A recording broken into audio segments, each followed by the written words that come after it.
Hello बच्चों, हमने शुरू किया था पिछली बार से अकाउंटेंसी। ये हमारा सब्जेक्ट है अकाउंटेंसी। और जैसे कि हमने पहले अपने पिछले क्लास में बताया था, accountancy is the language of business. ये एक ऐसी भाषा है, एक ऐसी लैंग्वेज है अकाउंटेंसी का, हम इसका इस्तेमाल कहाँ करते हैं? बिजनेस में करते हैं। अगर दुनिया से बिजनेस खत्म हो जाए, बिजनेस समाप्त हो जाए, कल्पना खत्म कर दो, तो बिल्कुल अपने आप ये अकाउंटेंसी समाप्त हो जाएगा। लेकिन बिल्कुल हम मात्र कल्पना ही कर सकते हैं कि बिजनेस दुनिया से खत्म हो। वास्तविकता ये बिल्कुल ही नहीं है। दुनिया से कभी बिजनेस खत्म नहीं होना है इसको। तो जितना बिजनेस फलेगा फूलेगा, जितना बढ़ेगा, जितना टाइप से बिजनेस होता जाएगा, कम्प्लेक्स हो, सिंपल हो, जैसे भी होगा बिजनेस, जब तक बिजनेस रहेगा तब तक अकाउंटेंसी चलता रहेगा, होता रहेगा। तो इससे पता लगता है कि अकाउंटेंसी का कितना फ्यूचर जबरदस्त है इसका। इसलिए जब इसका इतना जबरदस्त फ्यूचर है तो हमें इसके साथ जोड़ना चाहिए। और इस भाषा को सीखते समय इसके जो टर्म्स हैं, जो शब्द हैं, उसको अच्छी तरह समझ लेना चाहिए। हम जब भाषा सीखते हैं, कोई भी भाषा सीखते हैं, तो उस भाषा के शब्दों को सीखते हैं, उसका मतलब सीखते हैं, फिर उन शब्दों का वाक्यों में प्रयोग करते हैं, जुमला बनाते हैं, सेंटेंस बनाते हैं, और उस सेंटेंस का कुछ न कुछ मीनिंग निकलता है। हम अपने मैसेज, अपने कंसेप्ट को कम्युनिकेट करते हैं सामने वाले के पास। तो ठीक वही बात यहाँ पर भी है। जो इसके यूजर्स हैं, जो इंटरेस्टिंग पार्टियां हैं इंफॉर्मेशन के, उन तक पहुंचाना है तो हमें इस बिजनेस का, इस भाषा का सहारा लेना पड़ता है, जो कि बिजनेस की भाषा है। तो चलिए हम शुरू करते हैं शब्दों के बारे में। इससे पहले एक बात बता दें, आप अधिक से अधिक इस वीडियो को शेयर कीजिए, लाइक कीजिए और हमारे चैनल को सब्सक्राइब कीजिए, ताकि जो हमारे पुअर विद्यार्थी हैं उनको भी सूचना मिल जाए, उनको सहायता मिल जाए और आप ये काम कर सकते हैं। बिल्कुल। पहला वर्ड है हमारा, आज का पहला वर्ड है वेस्टिंग एसेट्स। इससे पहले हमने बताया था फिक्टिशियस एसेट, बनावटी संपत्तियां। हमने बता दिया था कि बनावटी संपत्तियां व्यापार में उसको कहते हैं जो वास्तव में एसेट नहीं है, एक्चुअल एसेट नहीं है। Such asset is not actual asset. That asset can't be sold. Nobody ready to take that asset because that is not actual asset. वो बिल्कुल एक्चुअल है ही नहीं। एक प्रकार को एक्सपेंस है व्यापार का।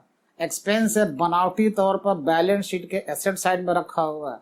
तो कौन जाएगा खरीदने? खर्चे को कौन खरीदता है? एक्सपेंस को कौन खरीदेगा?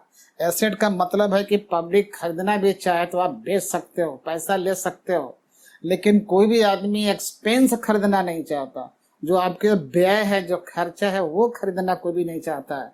लेकिन यहाँ अकाउंटिंग में होता है, टर्म आता है विंडो ड्रेसिंग। एक शब्द है अकाउंटेंसी का, विंडो ड्रेसिंग, यानी अंदर कुछ खराबियां उसको छुपाने के लिए हम जब पर्दा डाल देते हैं तो बाहर वालों को पता नहीं चलता अंदर क्या परेशानी है, कितने खराब हैं, प्लास्टर टूटे फूटे हैं, तो विंडो ड्रेसिंग कर देते हैं। अकाउंटिंग में भी ऐसा होता है।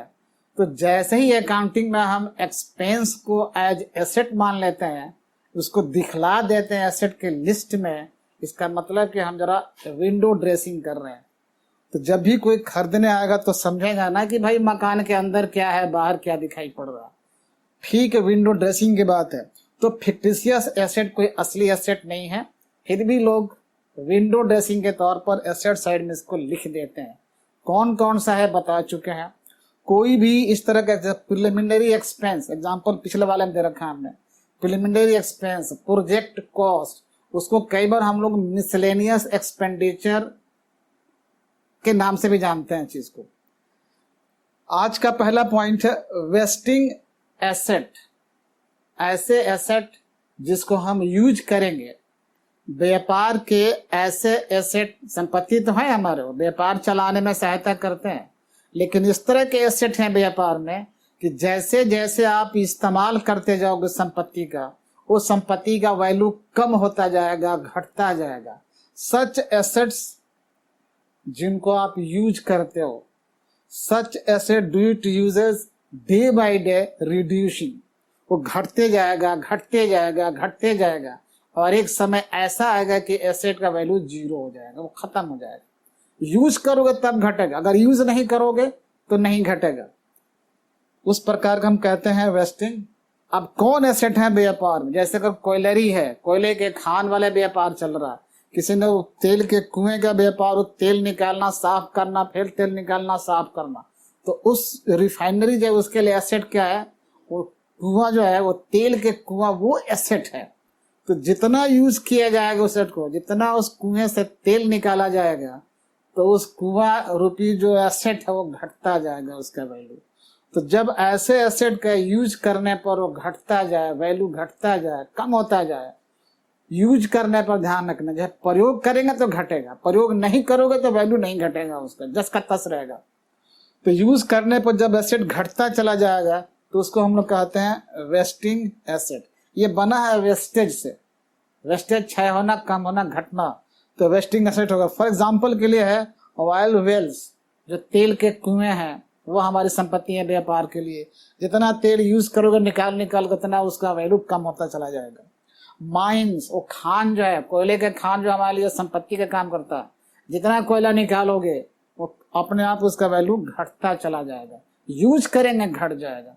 तो जब किसी कोयलरी कंपनी का बैलेंस शीट बनाओगे, वहां जाओगे अकाउंटिंग का काम करोगे, या किसी रिफाइनरी में चले जाओगे जो कुआं से तेल निकाले का काम करती है, मशीनें लगाई हुई हैं, तो ऐसे अगर बिजनेस में जाओगे अकाउंटिंग करोगे तो वहां भी बस उस शब्द को समझना है कि उस एसेट का वैल्यू घटता जाता है और वो एसेट है। अगला शब्द है लिक्विड एसेट। ये बड़ा मशहूर वर्ड है लिक्विड। कहते हैं कि मार्केट में लिक्विडिटी नहीं है, बाजार में तरलता नहीं है, खत्म हो गई है। तो बाजार में तरलता का क्या मतलब है? लिक्विडिटी के यहाँ पर क्या मतलब है? ये लिक्विड शब्द अक्सर सुनते होंगे, साइंस का वर्ड है लिक्विड। हम जानते हैं, सुने हैं कि लिक्विड, गैस, सॉलिड वर्ड आता है, वो फिजिक्स में हो, तो हम लोग यहाँ फिजिक्स नहीं पढ़ रहे। इस वर्ड का मतलब हम लोग फिजिक्स में नहीं निकालेंगे, साइंस में जो कुछ कहा गया होगा इसका अर्थ साइंस में होगा, और साइंस वाले निकालेंगे, उसका प्रयोग करेंगे। लेकिन हम लोग इस शब्द का मतलब निकालना चाहते हैं कहाँ पर? अकाउंटेंसी में। कि अकाउंटेंसी में यानी हमारे बिजनेस में जब ये वर्ड आएगा लिक्विड एसेट, तो क्या मतलब होगा? देखो बगल में एसेट भी लगा हुआ है। ये लिक्विड, ठीक है, हिंदी में कहना चाहेंगे तरलता कह सकते हैं। हमारे व्यापार में ऐसे एसेट जो हाईली लिक्विड कहलाए, या कैश के रूप में हो, या नियरेस्ट टू कैश, एकदम कैश के फॉर्म में है और रोकड़ के फॉर्म में, जिसको बड़ी आसानी से जब चाहे पेमेंट हम लोग इस्तेमाल कर सकते हैं, पेमेंट लेने देने में प्रयोग कर सकते हैं, सेकंड नहीं लगेगा, फटाफट पेमेंट लेने में और देने में हम कर सकते हैं। तो वो लिक्विड एसेट है, हाईली लिक्विड। वर्ड आता है कैश। एग्जांपल देखना ना, कैश, किसी व्यापार में जो कैश रखा हुआ है उस व्यापार के लिए कैश क्या है? एसेट है।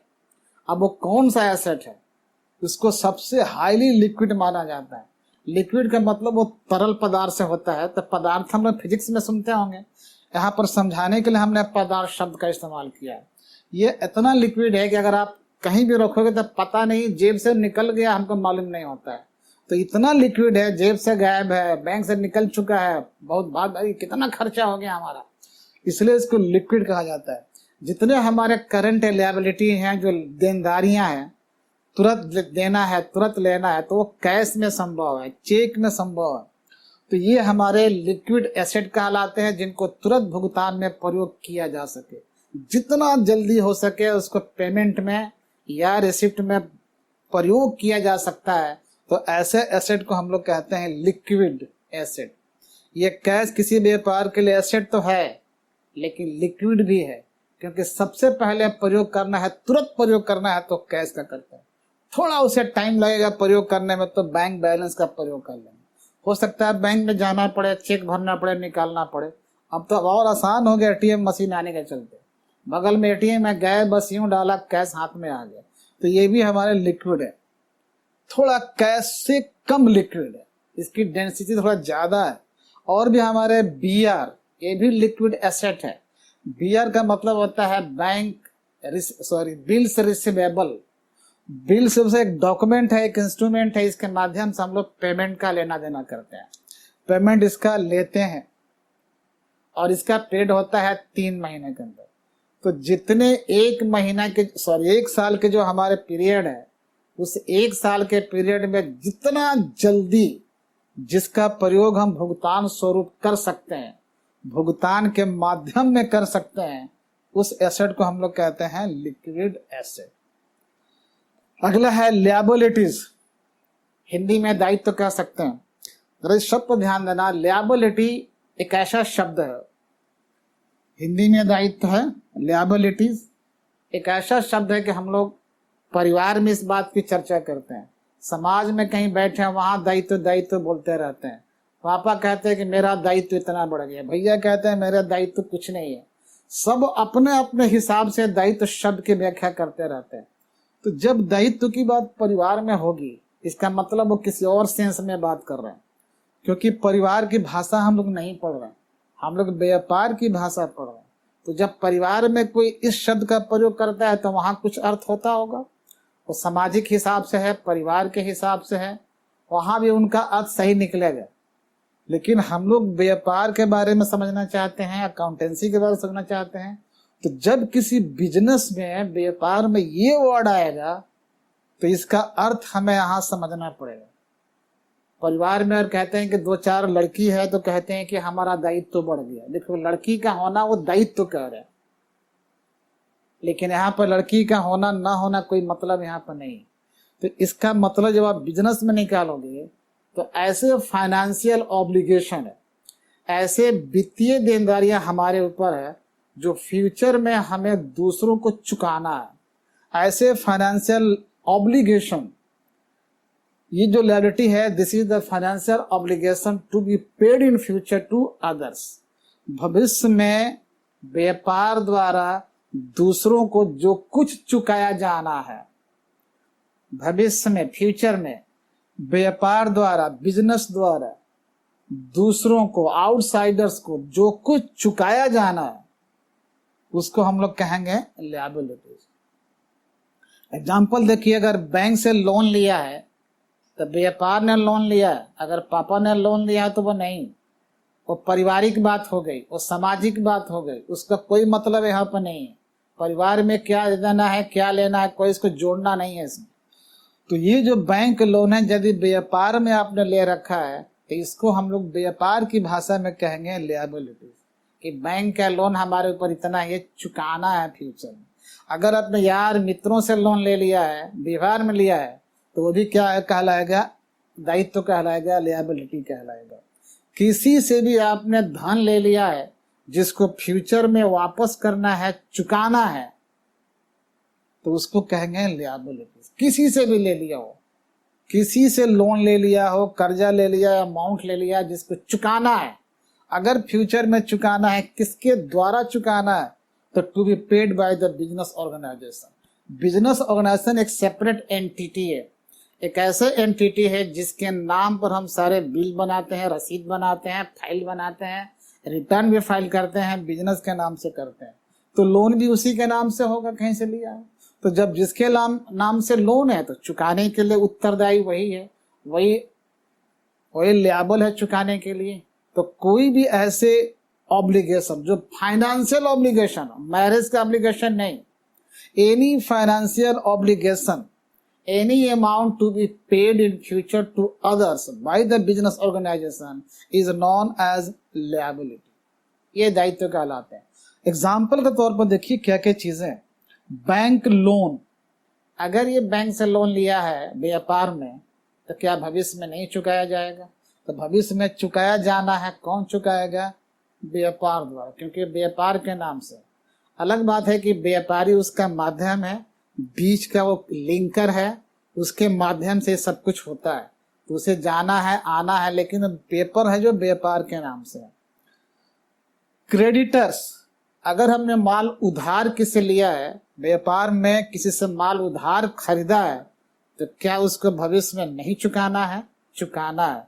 तो जो कुछ हमें भविष्य में चुकाना है, जो कुछ व्यापार द्वारा चुकाया जाना है फ्यूचर में, उसको हम लोग क्या कहेंगे? लिएबिलिटीज। तो जब आप उधार खरीदे हो जिन लोगों से, उन सबको हम लोग क्रेडिटर कहते हैं, महाजन कहते हैं। तो वो महाजन भी हमारे लिए क्या है? लिएबिलिटी, क्योंकि उन्हें हम भविष्य में चुकाएंगे अमाउंट। आउटस्टैंडिंग एक्सपेंस, ये जो बकाया जो व्यय हैं ये बाकी है, किसी की सेवा हमने ले ली है, किसी की सेवा ले ली है तो उसके जो सर्विस चार्जेज हैं उस समय पेमेंट नहीं दिया, तो जब उस समय आप पेमेंट नहीं दिया तब फ्यूचर में दोगे, चुकाओगे। हमने कहा कि जो कुछ हमें फ्यूचर में चुकाना है उसको क्या कहेंगे, लायबिलिटी कहेंगे। तो किसी की सेवा ले लिया वो हमारा खर्चा है बट उस समय नहीं चुकाया, तो जब उस समय नहीं चुकाया तो उसको हम नाम देंगे अंग्रेजी में आउटस्टैंडिंग एक्सपेंस। ये बकाया व्यय है, ये बाकी खर्चा है जो बाकी रह गया है, इसलिए भविष्य में चुकाया जाना है, अतः क्या ये लायबिलिटी है। एनी एक्सपेंस और एनी अमाउंट और any obligation to be discharged in future by the business organization to others is known as liability. Next item देखिए, करंट लायबिलिटी। अब तो समझ गए कि लायबिलिटी क्या है बिजनेस में। बिजनेस में जो भी लायबिलिटी हमें फ्यूचर में चुकाना है, बात समझ में तो आ गई। अब उस लायबिलिटी में जरा कैटेगराइज करना चाहते हैं कि उसमें एक करंट लायबिलिटी, करंट, एक और दिखाई पड़ा नॉन करंट लायबिलिटीज यानी लॉन्ग टर्म लायबिलिटी। तो लायबिलिटी है, चुकाना तो है हमें, लेकिन कब चुकाना है, on the basis of time interval liability has been divided. Time के आधार पर, जो टाइम इंटरवल है उसके आधार पर हमने दायित्व को बांट दिया है। एक ऐसे लायबिलिटी व्यापार का जिसको विद इन 1 ईयर चुकाना जरूरी है, 1 साल के अंदर चुकाना है, जल्दीबाजी है, आदमी चढ़ा हुआ है कि मेरा वापस करो, 1 साल के अंदर यदि चुकाना है तो वैसे दायित्व को हम लोग कहेंगे current liability. Such liability that is compulsory to paid with in 1 year, with in 1 year, अगर 1 साल के अंदर उसको चुकाया जाना है तो उसको हम लोग कहेंगे करंट लायबिलिटी। 2 महीने बाद, 5 महीने बाद, 11 महीने बाद चुका देना हमको, इतना ही दिन के लिए है। कोई कर्जा दिया, कहता है कि भाई 6 महीने के लिए दे रहा है, इसका मतलब है कि 6 महीना में चुका देना आपको। अब भाई मैक्सिमम 10 महीना, उसके बाद हम नहीं झेलेंगे, अब 10 महीने के बाद चुका दीजिए, इसका मतलब कौन सा लायबिलिटी होगा, करंट लायबिलिटी।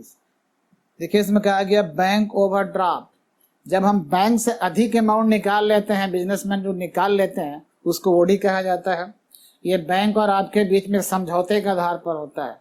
अगर अंडरस्टैंडिंग सही है, बैंक और आपके बीच में समझौता ऐसा है कि अपने डिपॉजिटेड अमाउंट से अधिक निकाल सकते हैं, तो जितना आप अधिक निकालोगे उसको कहा जाएगा बैंक ओवरड्राफ्ट। यह एक प्रकार का लोन है, बैंक ने एक प्रकार का लोन प्रोवाइड कर दिया, नाम रख दिया बैंक ओवरड्राफ्ट। अधिक निकाल लिया तो छोड़ेगा थोड़े बैंक, तो कहेगा भाई निकाल लिए ज्यादा तो जल्दी जमा कराइए। तो ये आपके ऊपर एक दायित्व है, लेकिन जल्दी जमा कराना है, 1 वीक हो, जैसे बैंक ने टाइम दे रखा होगा तो बैंक का बोले 1 साल के बाद चुकाइए, उसको 1 साल के अंदर 8 दिन, 15 दिन, 20 दिन, जैसे आपके बीच में एग्रीमेंट समझौता है तो चुकाना पड़ेगा। ये तो जल्दी चुकाना है, विद इन 1 ईयर चुकाना है, hence it is non as current liabilities. Any liability, any financial obligation to be paid with in 1 year, any financial liability और obligation to be paid within 1 year is called current liability। Clear है, यहां तक बात समझ आ चुकी है। Outstanding expense, अब बकाया जो व्यय है, किसी का हमने कोई खर्चा करा दिया, सेवा तो ले लिया, किसी मजदूर को बुलाया, पेंटिंग करा लिया, आज पेमेंट नहीं दिया, सेवा ले लिए हैं, बोलता है शाम को 500 रुपया, ठीक है 500 नहीं दिया हमने, तो कल देंगे, परसों देंगे, 1 हफ्ता के बाद देंगे, तो वो जो खर्चा हमारा एक्सपेंस बाकी रह जाता है, बकाया इसको बोलते हैं, उसको कहते हैं ना आउटस्टैंडिंग एक्सपेंस। क्या 1 साल का बाद आएगा मांगने के लिए, रिपेयर कर गया, मजदूरी कर गया, 1 साल के बाद थोड़े आएगा, यानी हर हालत में आपको 10 दिन, 15 दिन, 20 दिन के अंदर चुकाना पड़ेगा।